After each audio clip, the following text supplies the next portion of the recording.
Oke, ada pergeseran militer Amerika Serikat yang besar banget di Timur Tengah. Kalau dilihat sekilas, ini kayaknya sebuah langkah mundur ya. Tapi tunggu dulu, di balik layar ada sebuah kalkulasi strategis yang sangat cerdas. Yuk kita bedah bareng-bareng. Nah, ini dia yang bikin bingung. Di saat ketegangan sama Iran lagi panas-panasnya, kok Amerika malah narik pasukan dari pangkalan darat mereka?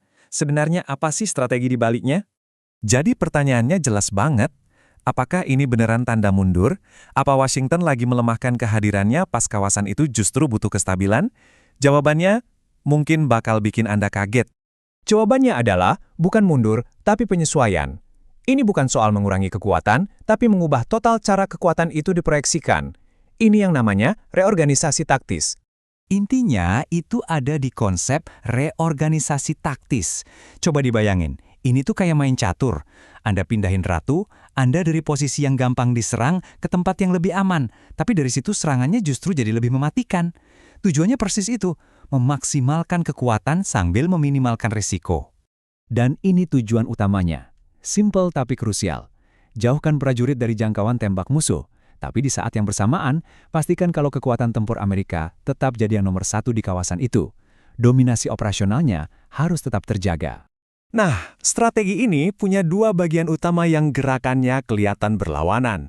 Di satu sisi, pasukan di darat ditarik mundur. Tapi di sisi lain, kekuatan di laut justru didorong maju besar-besaran. Kita lihat lebih dalam ya. Kita mulai dari darat dulu.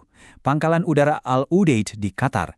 Ini bukan pangkalan biasa loh. Ada sekitar 10.000 personil di sana. Tempat ini ibaratnya pusat saraf semua operasi udara Amerika di seluruh Timur Tengah. Personel-personel kunci sekarang dipindahkan dari pangkalan-pangkalan strategis ini, termasuk dari Al-Udeid dan fasilitas yang terhubung dengan armada kelima Angkatan Laut AS di Bahrain. Kenapa? Karena pangkalan darat itu target empuk yang diam, gampang banget diserang. Dan disinilah inti dari pergeseran strategis itu.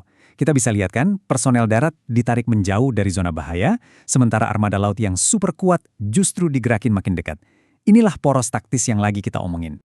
Dan coba lihat kekuatan yang dikerahkan ke laut. USS Abraham Lincoln tetap siaga. Tapi yang paling gila, USS Gerald R. Ford, ini kapal induk terbesar dan tercanggih di dunia, sekarang ada di Mediterania. Ini jelas bukan mundur, ini namanya pamer kekuatan laut dalam skala masif.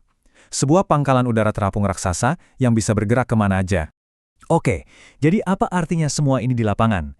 Ini adalah pergeseran ke sebuah doktrin yang benar-benar baru. Dominasi lewat serangan jarak jauh. Fleksibel, dan yang paling penting, susah ditebak.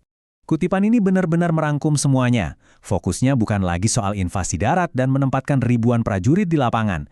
Prioritasnya sekarang adalah punya opsi serangan jarak jauh yang bisa dilancarkan dari kapal induk dengan jet-jet tempur modern, jauh lebih efisien dan aman. Jadi, gameplannya bisa kita pecah jadi 3 langkah simpel. 1. Kurangi titik-titik lemah di darat. 2. Kerahkan platform tempur yang bisa bergerak bebas di laut, yaitu kapal induk. Dan 3. Pertahankan kemampuan untuk menyerang kapanpun, dari manapun, dari jarak yang aman. Hasilnya apa? Sebuah kekuatan militer yang jauh lebih fleksibel dan susah diprediksi. Mereka mungkin nggak kelihatan lagi di pangkalan darat, tapi jangan salah, daya gempurnya sekarang lebih lincah dan tetap sangat-sangat mematikan. Tentu saja, reorganisasi sebesar ini nggak terjadi gitu aja tanpa alasan. Semua ini ada hubungannya sama konteks geopolitik yang lebih besar, yaitu ketegangan di kawasan yang makin menjadi-jadi, terutama dengan Iran.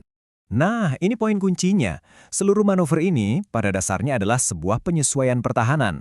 Ini adalah langkah proaktif yang dirancang supaya postur militer Amerika lebih siap dan lebih tangguh dalam menghadapi iklim politik yang panas saat ini. Grafik ini nunjukin kalkulasi risikonya secara gamblang.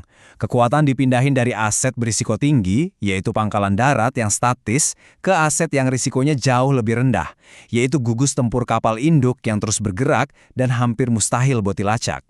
Ini membawa kita ke pertanyaan terakhir yang penting banget buat kita pikirin. Dengan memindahkan kekuatan dari darat ke laut, apa Amerika Serikat jadi beneran lebih aman dan bisa mengurangi potensi konflik? Atau, apa ini cuma mengubah arena pertempuran? Dan justru menciptakan dinamika baru yang bisa jadi sama berbahayanya. Itu sesuatu yang patut kita renungkan bersama.